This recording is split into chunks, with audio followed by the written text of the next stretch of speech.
to the UIAAA Connection podcast. GoFan and VNN are proud to be the exclusive sponsor of the UIAAA Connection. Now a combined company, GoFan and VNN provide a seamless integration for digital ticketing and athletic websites. Direct your fans to one place for all your athletic events, communications, and tickets to home and away games. Thank you to GoFan and VNN for their exclusive sponsorship of the UIAAA Connection. Welcome back to another edition of the UIAAA Connection. I'm your host, Mark Hutch Hunter. Today we have as our special guest Brian Jacketta, the Director of Athletics at South Summit High School in Camas, Utah. Welcome to the podcast, Brian. Thanks, Hutch. I appreciate you having me on today. Let's have you begin by sharing with our audience where you grew up, where you went to college, your first job, etc., those types of things. Sure. So I grew up in the Hunter area of West Valley, but I attended Cyprus High School. I'm a pirate for life. Before Hunter was built, Hunter was actually built my junior year of high school, and I had the choice, and I stayed at my school, Cyprus, and graduated from Cyprus High School.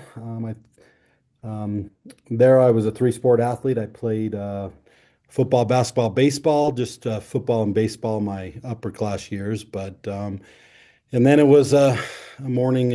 I know we'll talk about mentors, but I was TAing for my football coach, Jerry Simonson, and Jerry said, "Hey, why don't you think about coaching?" And so that was what got me the bug. But I grew up in Magna.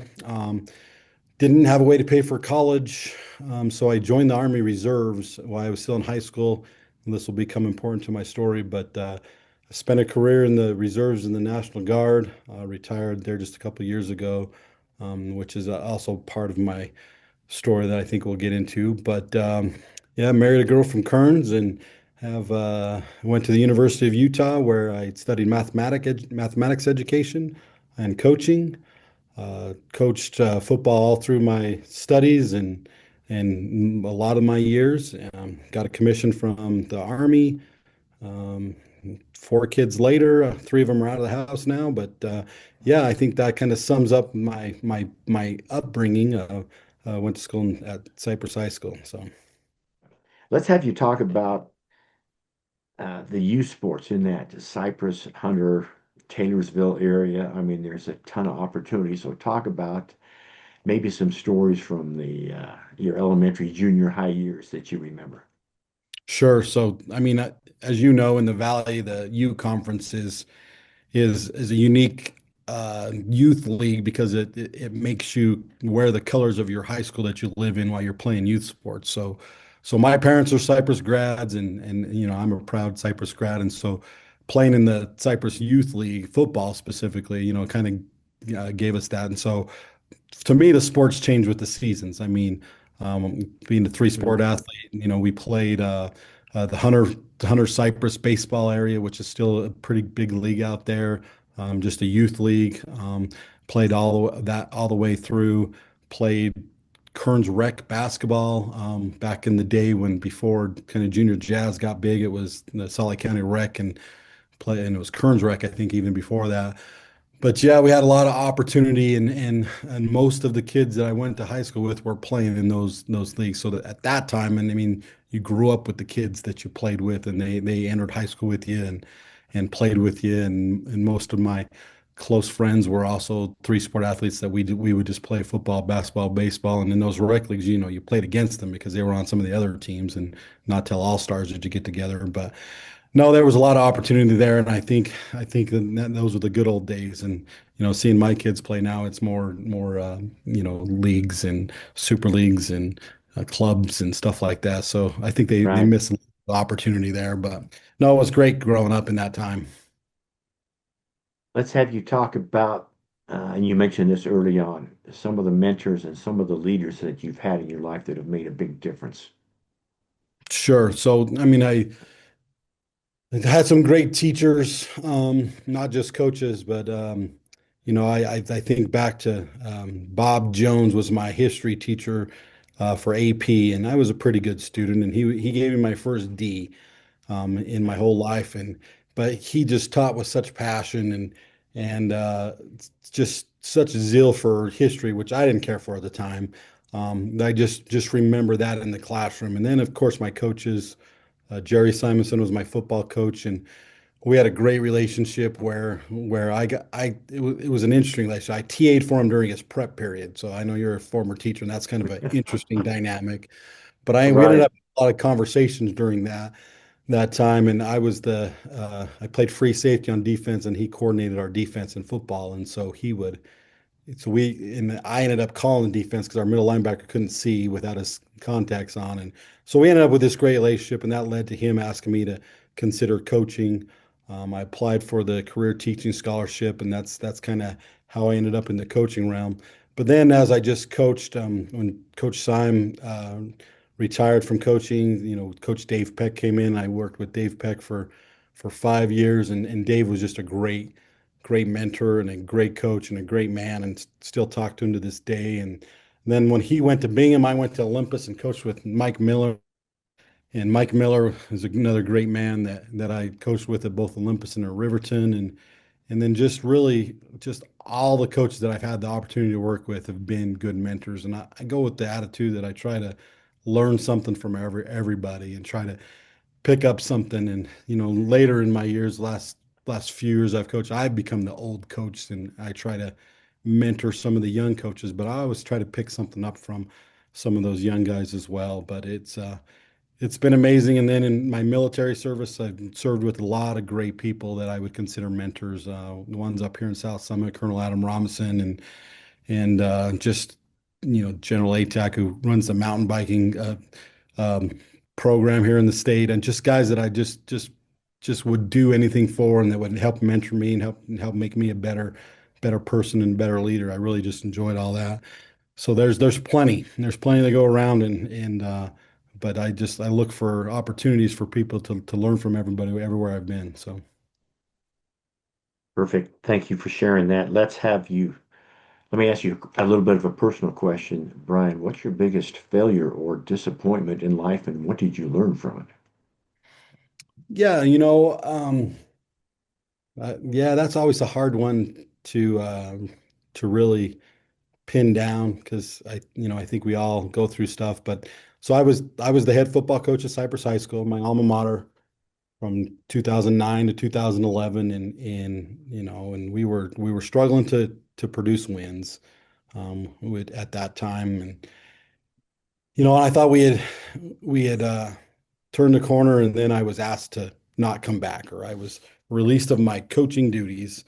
That gave me a lot of time to to inspect what it is. And what I learned from it was, I felt good about what we had done as a program with how the kids turned out. I think we graduated all those kids every one of those years, all of our seniors, and I felt good about the way we treated the kids and stuff. But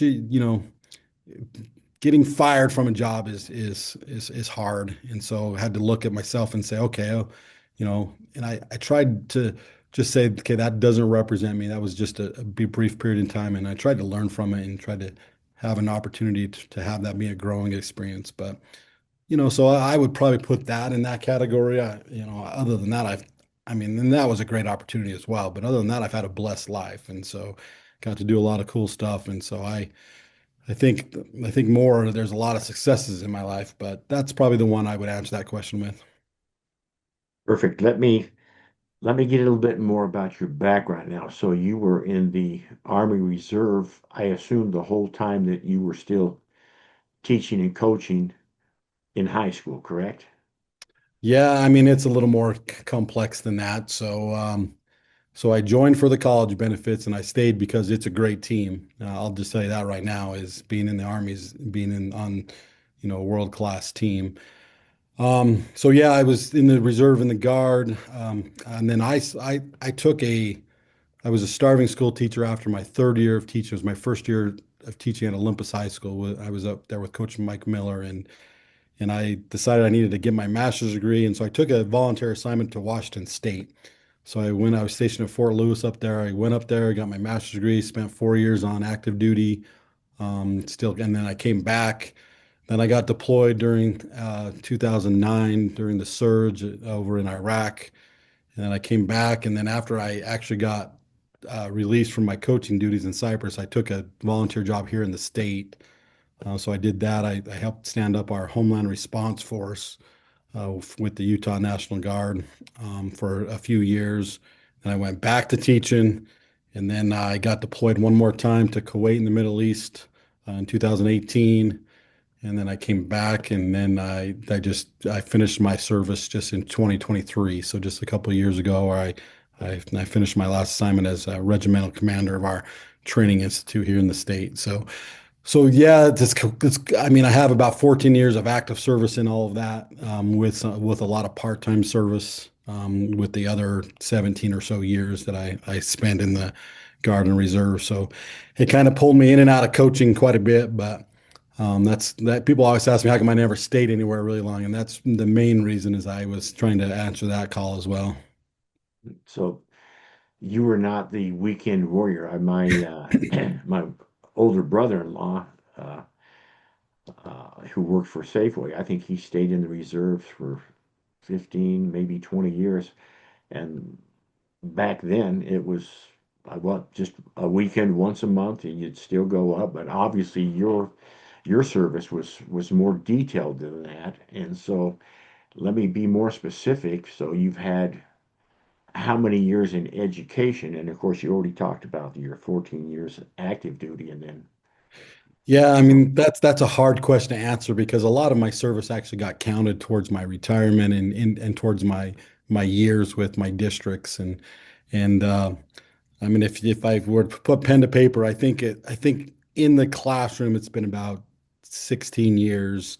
If you look at my Utah retirements paperwork, it's 23, because I did get some service for some of my deployments and service times, which is good benefit. I mean, a great benefit, but so yeah, a tough question to answer because I went back and sure. forth so much. So So let me see if I get this correct.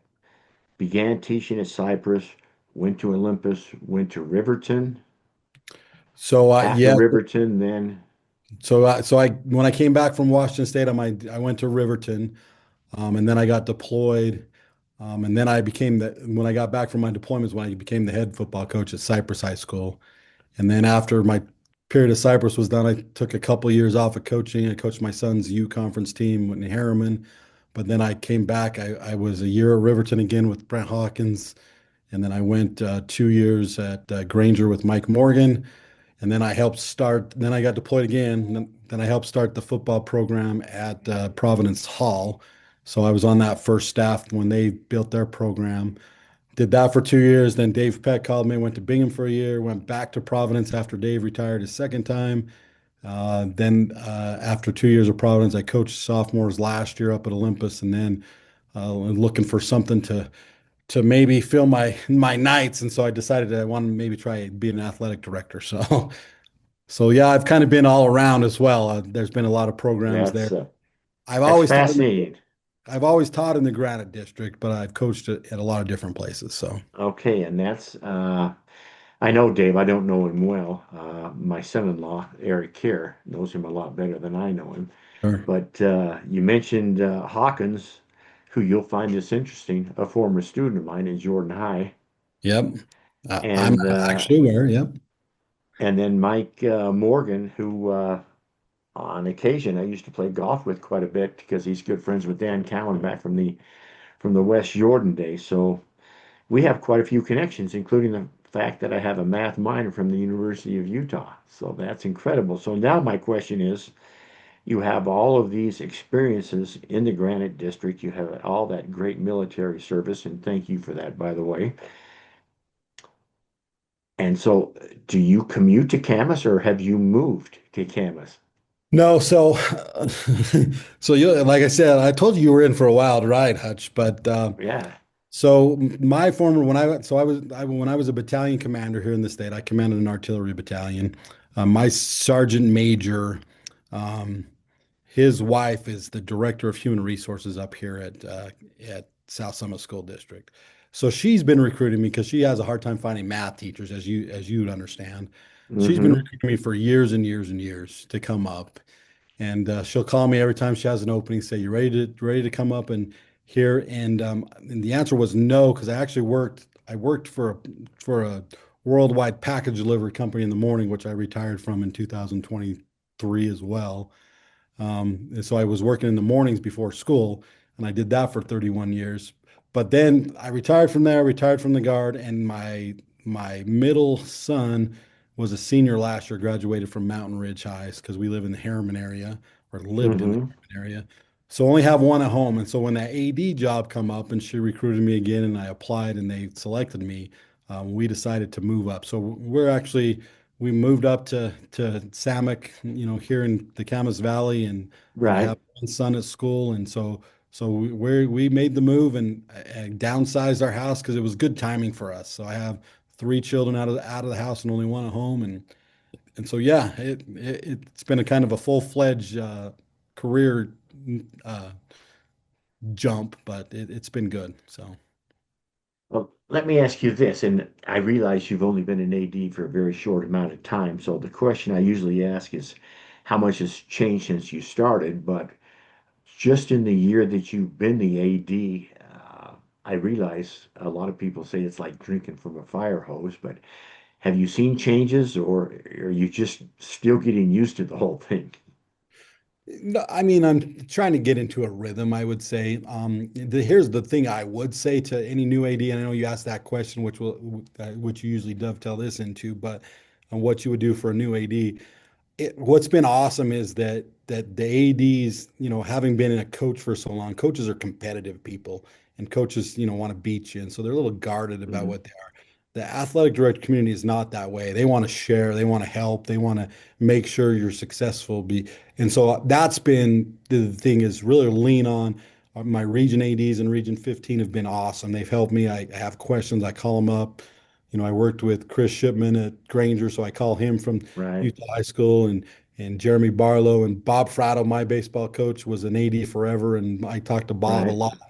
And so I just try to lean on those that I think can just help me kind of and that understand me a little bit. But I do want to say that the community is awesome because they just want to help, and everybody wants to help each other, and that's been awesome because I don't feel like I'm competing trying to have the best program. I feel like I can call people and say, "Hey, what works best here?" And then they'll give me the straight answer. They won't guard their answer based on competitive advantage or whatever. So.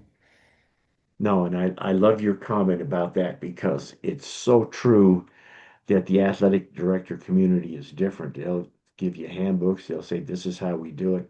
You're right, because coaches are guarded. Like you go to a coaching clinic and they'll talk and they'll give you about 5% of what they do, and this is why they're a success, and how the 95% they're keeping hidden.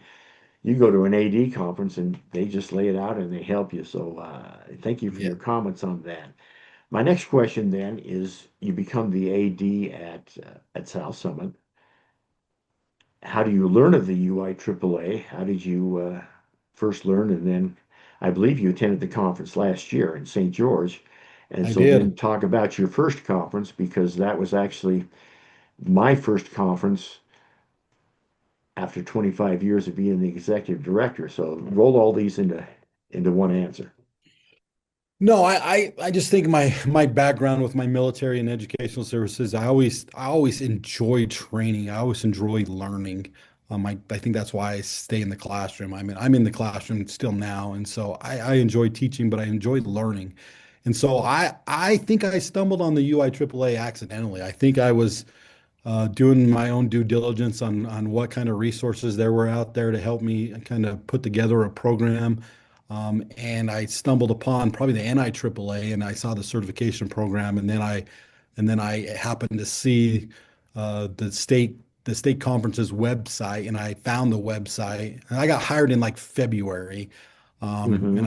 found that website, and I just signed up for the conference and joined the association. And I've been told through my military service a lot to be called a professional in something is, you've got to be a member of an associations that are in that profession. So I had that mindset going into it, and I found the conference to be fantastic. And I took one of the LTC classes there. I'm on the ground to take the other two to get my registered, and hopefully in a couple of years I can sit for the exam with the required courses and get my certified.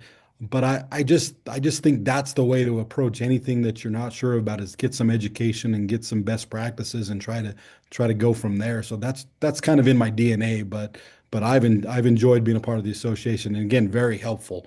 I mean, very, very helpful because now I have contacts that I reach out. I was trying to find a football game the other day, and I used the contacts portion of the UIAAA, whatever we call that little app, and it worked Right. well. And I'm already seeing the benefits of being a part of that association. Thank you for sharing.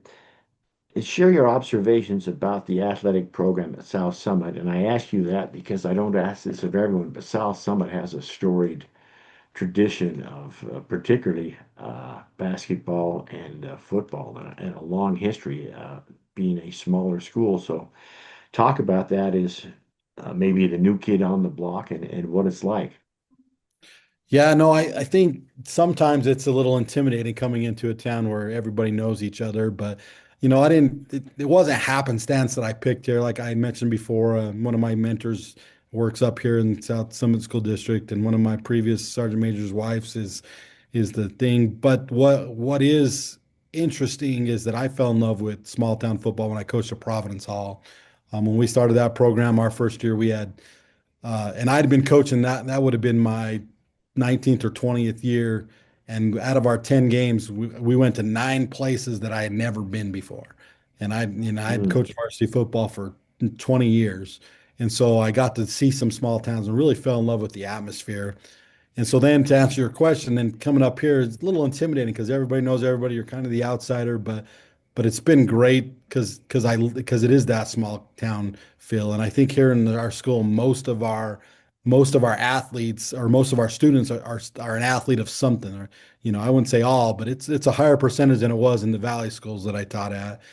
And so that's been refreshing, and just got to see the interactions with the kids and the administration and the students and the fans and the parents, and yeah, it's a total different game, but one that I'm enjoying. And I got a baseballer that's here, and so I'll get to see it from a parent's perspective as well, coming up this spring. So it's been an interesting, unique experience. Brian, what's one myth you'd like to debunk to the general public about being an athletic director? Yeah, that it's an easy job. I mean, I think, because I've even had students that are like, "You're the director of athletics." Some of my students are like, "What do you do?" And I'm like, "If you don't know what I do, then that's probably good because that means I haven't screwed anything up." I says, "But if you got your bag and there's a bus waiting for you to take you to your competition, or you're at home and you got refs to take you to your competition, then that's good. You have no idea that I did that, but that's good because if they weren't there, you would know what I didn't do."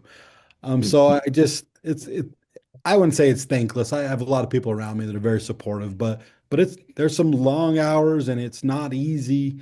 And and I worry most about just letting the kids down and making sure they don't have a world-class event to compete in. That's my vision for what we do here at South Summit is we want every athlete, no matter the sport, no matter the gender, to have a world-class competition to compete in. And so we try to give them that opportunity.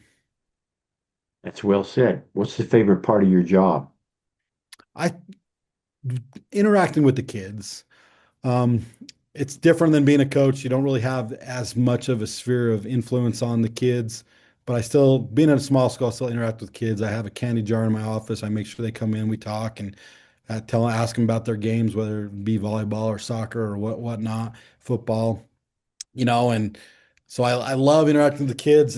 Not coaching has been tough this fall. This is one of the first falls in a while that I haven't coached, and but I hope to help some of my coaches too that are here in the building, just try to have them think about things that maybe I've seen in the past and stuff. So I'm enjoying every aspect of it right now. I don't know that I'm good at it yet, but I'm trying to get in a rhythm and trying to make it work. So Perfect. Thank you for sharing.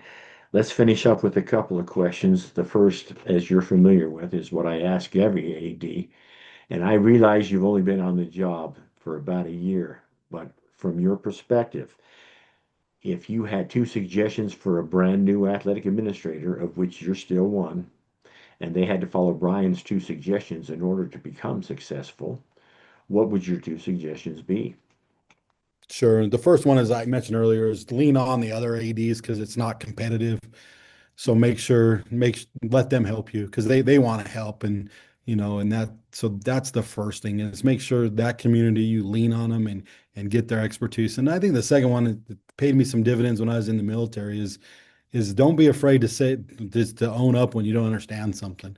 Don't be too prideful to say I don't understand how this works, and just make sure and you tell people, say, I don't understand or I don't know, but I'll find the answer and I'll work hard to find the answer. But I think sometimes we get prideful that we got hired because we should know this answer, and I don't proclaim to know a lot. I proclaim to work hard and try to figure out the answer. But that would be my second suggestion. Don't be afraid to say, hey, I don't know, but I'll work hard to find the answer and lean on that community. Those are my two suggestions. And those are great suggestions. Thanks again for sharing those. We'll finish with this question. Brian, what question should I have asked you that I failed to ask you? No, that's a great question. I know you're digging for questions that maybe add to your podcast, or maybe it's just a good way to Right. sign off. And people are saying, "No, Hutch, you did a great job." But you've had some great guests, and I've listened to probably since I've become athletic director, and I've probably listened to 25, 30 of these, and so there's been some great guests on there that I've learned a lot from just what they say.